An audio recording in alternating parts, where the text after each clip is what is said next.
சனீஸ்வரனுக்கு சமர்ப்பணம். கங்கை கரைகளில் அமைந்த பல நாடுகளில் நிடத நாடு அப்படிங்கிறது ஒரு நாடு. அங்கே நலன் அப்படிங்கிற மன்னன் ஆட்சி செஞ்சிட்டு வரான். தன்னுடைய நேர்மையான ஆட்சி முறையினாலையும் மக்களுடைய நன்மதிப்பினாலையும் புகழ் 8 திக்கும் பரவி இருக்கு.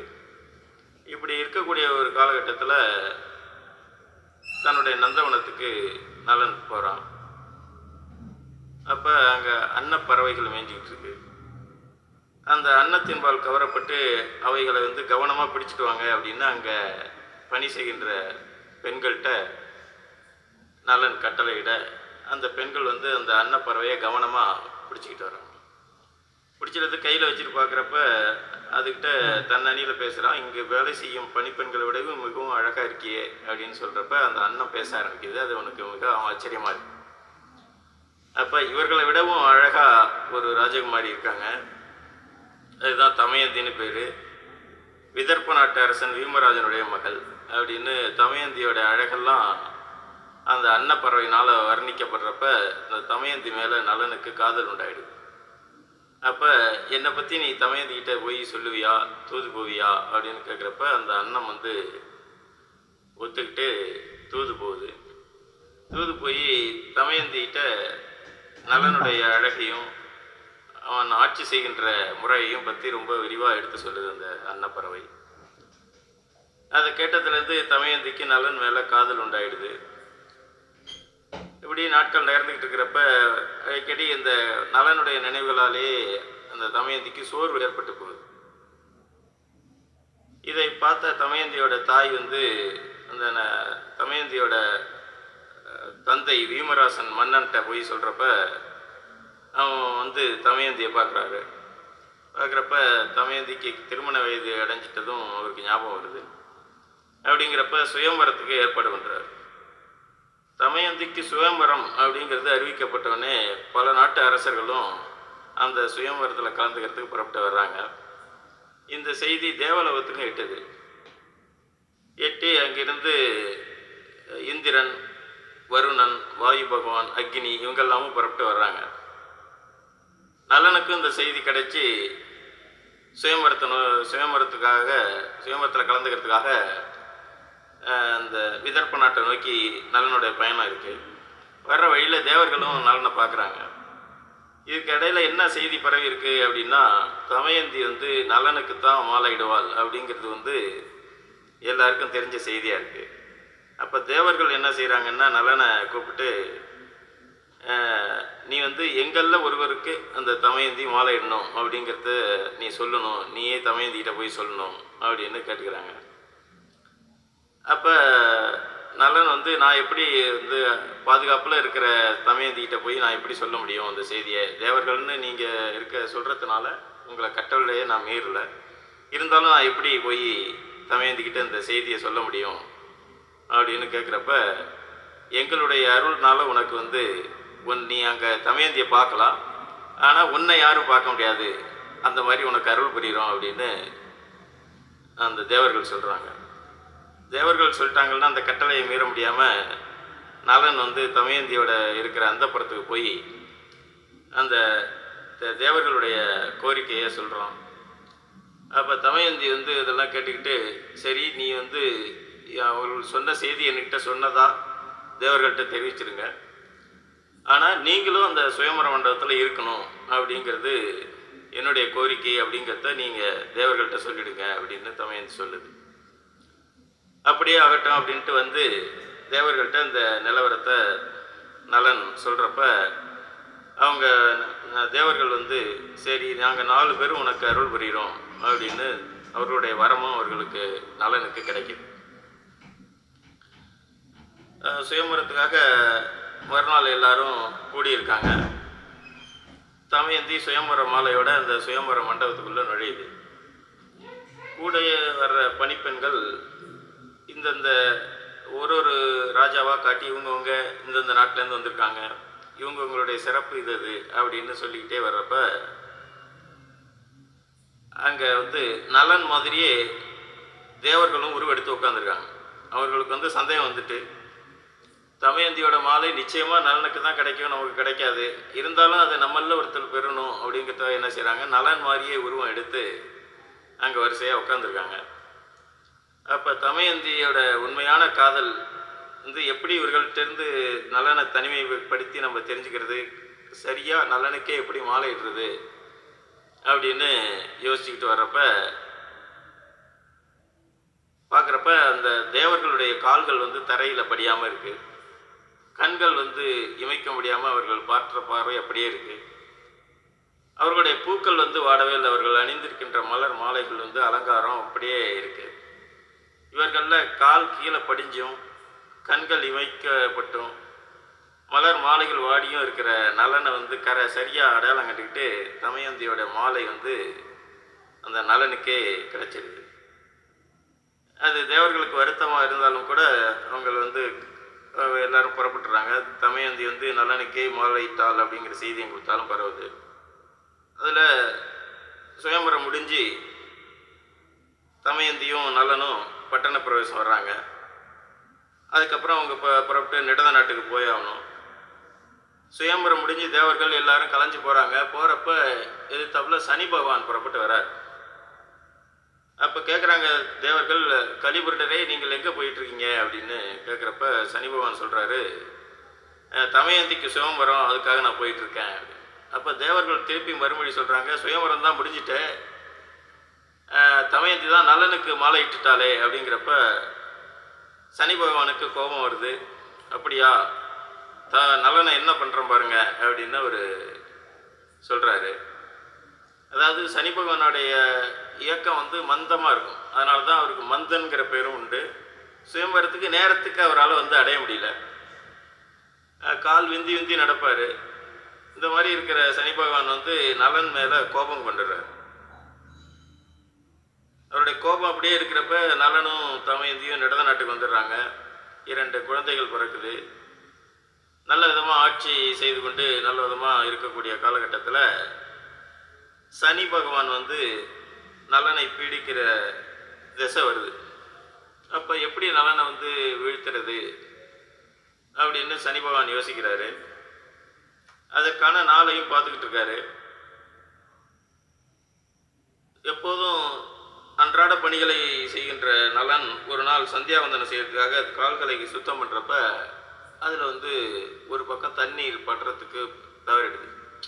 அந்த தவறின் மூலியமாக சனி பகவான் வந்து நலனை பீடிச்சிடறார். இப்படிப்பட்ட காலகட்டத்தில் சனி பகவான் என்ன செய்கிறாருன்னா, பக்கத்து நாட்டு அரசன் குண்டினபுரம் அப்படிங்கிற நகரத்தை ஆண்டுகிட்டு இருக்கிற புட்கரன் அப்படிங்கிறவன்ட்டு போய் சனி பகவான் வேலைக்கு சேர்றாரு.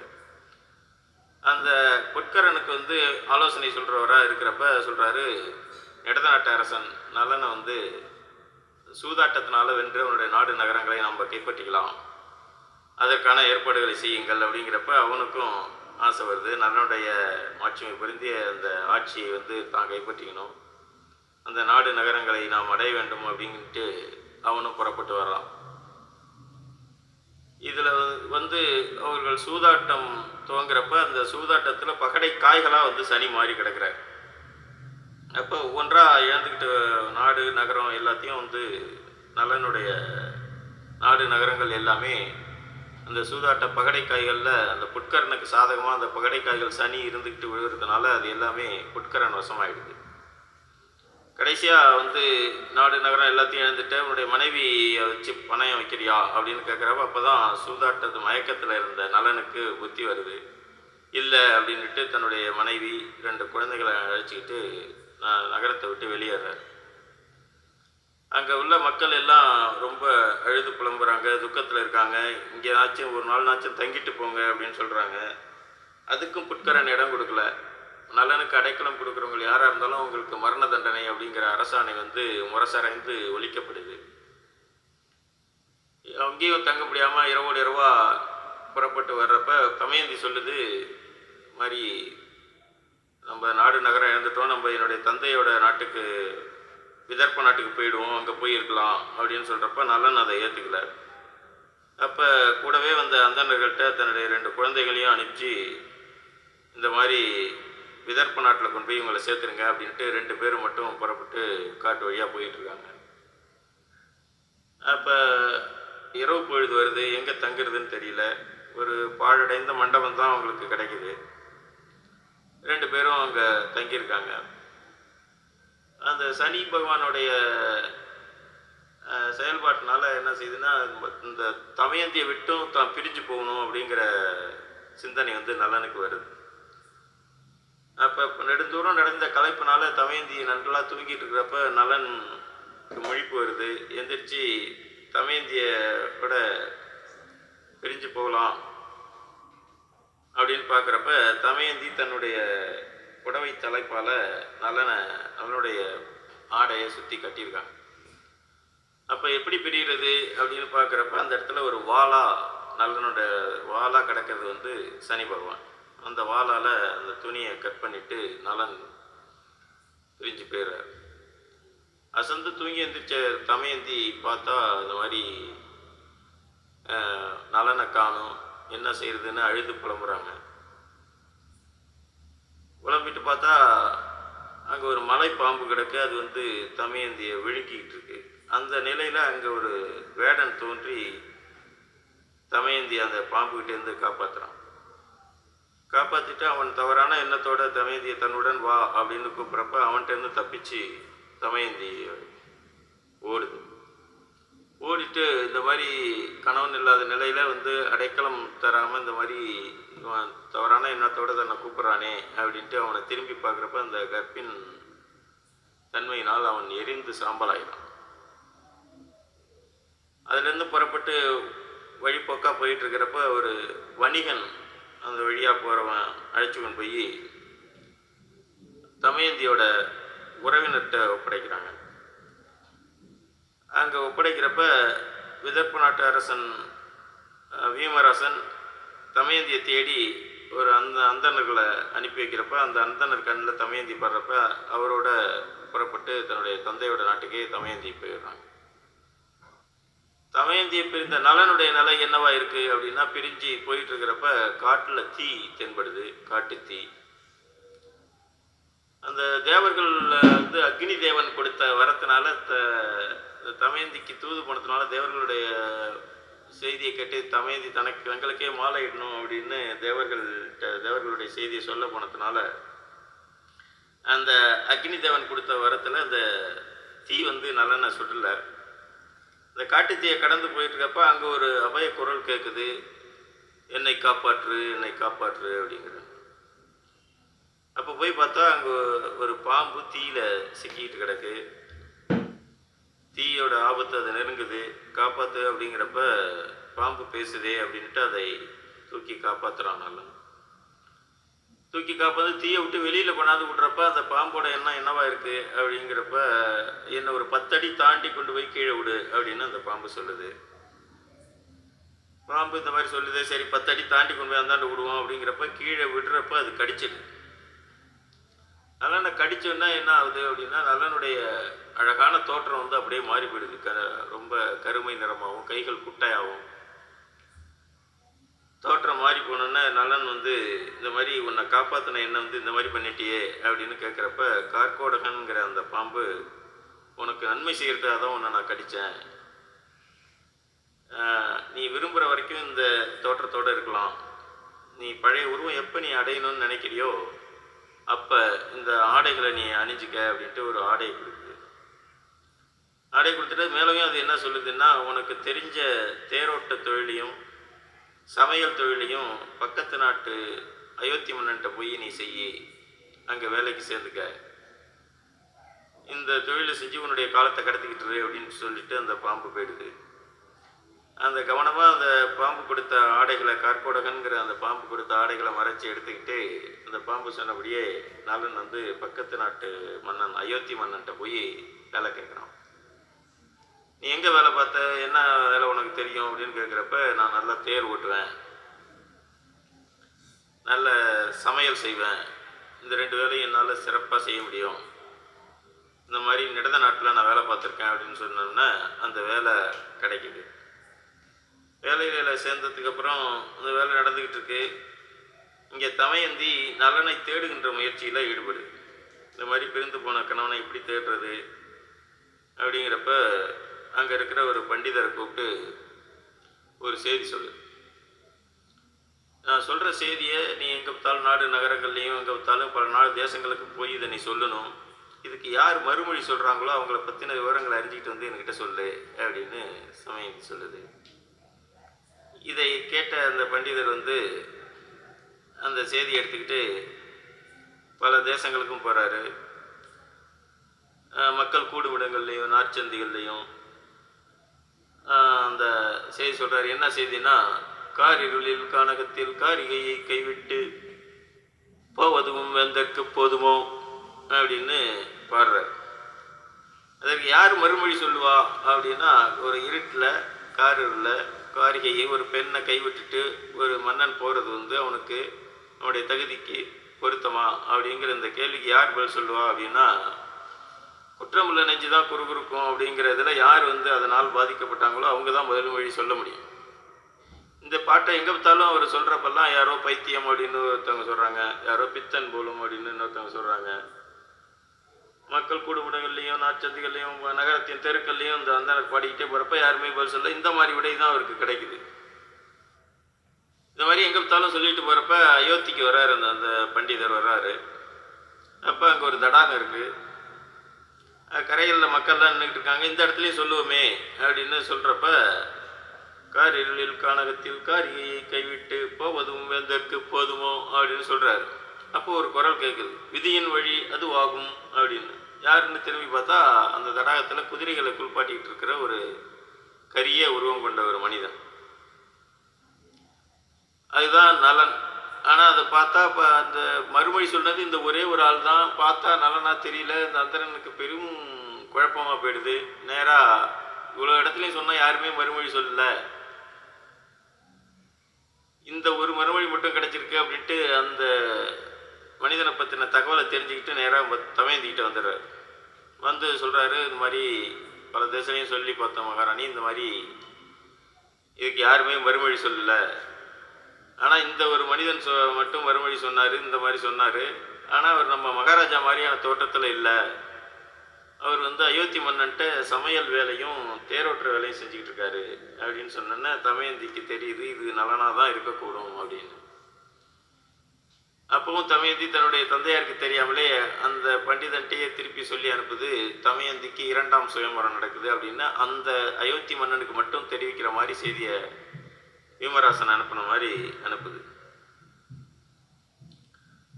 இந்த செய்தி அந்த பண்டிதர் மூலியமாக அயோத்தி மன்னனுக்கு போனோன்னே, ஏற்கனவே வந்து சுயம்பரத்தில் கலந்துக்கிட்டு அயோத்தி மன்னனுக்கு சமயந்தி கிடைக்கல, இந்த மாதிரி 2ஆம் சுயம்பரம் நடக்குது அப்படிங்கிறது அந்த காலத்தில் வழக்கமாக இருந்திருக்கு.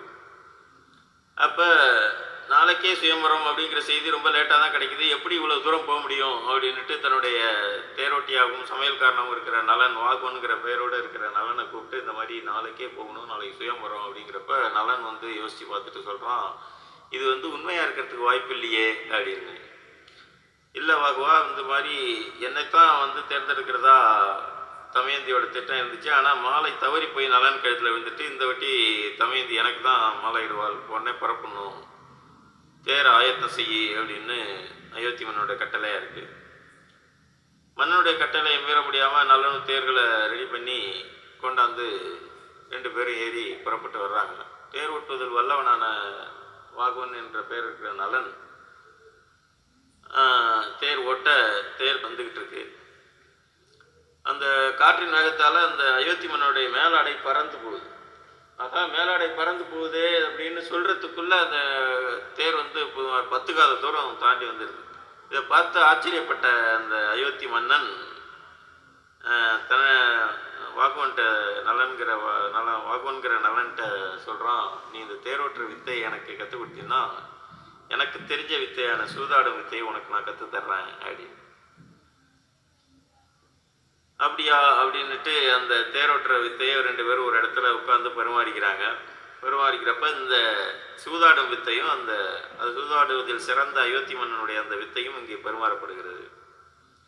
இது போன்ற கஷ்ட காலங்கள்லாம் கடந்ததுக்கு அப்புறம் இந்த மாதிரி வித்தை பரிமாறப்படுறப்ப சனி பகவான் வந்து நலன்கிட்டேருந்து விலகிறார். அதாவது நல்ல நேரம் இப்போ வருது நலனுக்கு. ஒருவருக்கொருவர் வித்தையை பரிமாறிக்கிட்டு இந்த வீமராஜனுடைய விதர்ப்ப நாட்டுக்கு வர்றாங்க. திடீர்னு ரதம் வந்து நிற்கிது. அயோத்தி மன்னன் இறங்குறான். வீமராஜனுக்கு, விதர்ப்ப நாட்டு அரசன் வீமராஜனுக்கு ஒன்றும் புரியல. என்ன திடீர் விஜயம் இங்கே அப்படின்னு அன்போடு விசாரிக்கிறப்ப, இங்கே வந்தால் சுயம்பர ஏற்பாடெல்லாம் ஒன்றும் இல்லை, அதற்கான ஏற்பாடெல்லாம் ஒன்றும் இல்லை, இருந்தாலும் நம்ம வந்துட்டோம், தவறான தகவல் கிடச்சி வந்துட்டோம் அப்படிங்கிறத நொடியில் உணர்ந்து கொண்ட அயோத்தி மன்னன் தங்களை காணும் ஆவலில் தான் நான் இங்கே வந்தேன் அப்படின்னு சொல்கிறான். சரிட்டு வரவேற்று உள்ளே அழைச்சிட்டு போகிறாங்க. என்னுடைய அன்னைக்கு அங்கே தான் அயோத்தியனுடைய தங்குவதற்கான ஏற்பாடெல்லாம் நடந்திருக்கு. அப்போ அவருக்கான சமையல் வேலை ஏற்பட்டு பொறுப்பேற்றிருக்கிற நலன் தான் அந்த சமையல், அவருக்கான சமையலையும் செஞ்சுக்கிட்டு இருக்கான். அப்போ அந்த வந்திருக்கிறது நலன் தானா அப்படிங்கிறத உறுதிப்படுத்திக்கிறதுக்கு தமயந்தி என்ன செய்யுது அப்படின்னா, தன்னுடைய குழந்தைகளை அங்கே விளையாட அனுப்புது. ரொம்ப நாள் பிரிஞ்சிருந்த இயக்கத்திலையும் தன்னுடைய குழந்தைகளை பார்த்த ஆவல்லையும் நலன் வந்து அந்த குழந்தைகளோட தன்னை மறந்து விளையாண்டுக்கிட்டு இருக்கான். இதுவும் தமயந்தியால் கவனிக்கப்படுது. இந்த செய்தி அங்கே போகுது. போன தமயந்தி வந்து உறுதிப்படுத்திக்கிட்டு வந்திருக்கிறது நலன் தான் அப்படின்ட்டு தன்னுடைய தந்தைகிட்ட போய் சொல்கிறப்ப, அப்படியா, பெரிய ஆச்சரியப்பட்ட அந்த வீமராஜன் அங்கே புறப்பட்டு வர்றான். பார்த்தா நலனை வந்து எப்படி இந்த மாதிரி ஒரு ஒரு சில பேச்சுக்களில் பார்த்தா குரல் வந்து நலனாக இருக்குது, தோற்றம் வேறையாக இருக்குது அப்படின்கிட்டு, எப்படி இந்த மாதிரி மாறினீங்க, என்ன ஏது, நலன் தானே அப்படின்னு உண்மையை தெரிஞ்சுக்கிட்டு கேட்டப்ப நலனால மறுக்க முடியல. அப்போ இந்த மாதிரி இதனுடைய உண்மை உருவம் என்ன ஆச்சு அப்படின்னு கேட்கப்ப, தன்னுடைய கதைகள்லாம் நலனால இந்த மாதிரி பாம்புனால் கடிக்கப்பட்டது, இங்கே போய் வேலைக்கு சேர்ந்தது அப்படின்னு சொல்லிட்டு அந்த பாம்பு கொடுத்த 2 ஆடையும் அணிஞ்சன பழைய உருவம் வந்துடுது. பெரிய ஆச்சரியப்பட்டு போன அந்த அயோத்தி மன்னன், நான் ஒன்று தவறாக எதுவும் பேசியிருந்தா என்னை மன்னிச்சுக்க அப்படின்னு அவன் சொல்கிறான். இல்லை, நீங்கள் எனக்கு ஆதரவு கொடுத்தது ரொம்ப நல்லது அப்படின்னு சொல்கிறான். அப்போ இந்த சனி விலகினதுனால சனி பகவானும் அங்கே தோன்றிறார். தோன்றி, நல மகாராஜாவே, உன்னை நான் இவ்வளோ நாள் கஷ்டப்படுத்திட்டேன், உனக்கு என்ன வரவன் நீ கேட்குற அப்படின்னு கேட்குறப்ப, நீங்கள் ஆளப்போக்கும் காலம் கலியுகத்தில் மக்களை வாட்டி வதைக்கக்கூடாது, அவர்களுக்கு ஒரு கஷ்டமும் ஏற்படுத்தக்கூடாது. என்னுடைய கதையை கேட்ட இந்த கேட்பவர்களுக்கும் அதை சொல்கிறவர்களுக்கும் கூட நீ அருள் புரியணும் அப்படின்னு நலனுடைய வேண்டுதலாக இருக்குது. அது அப்படியே தந்தேன் அப்படின்ட்டு சனி பகவான் அருள் புரிகிறார். அந்த வகையில் இந்த கதையை கேட்ட அனைவருக்கும் சனி பகவான் அருள் புரிவாரார். வணக்கம்.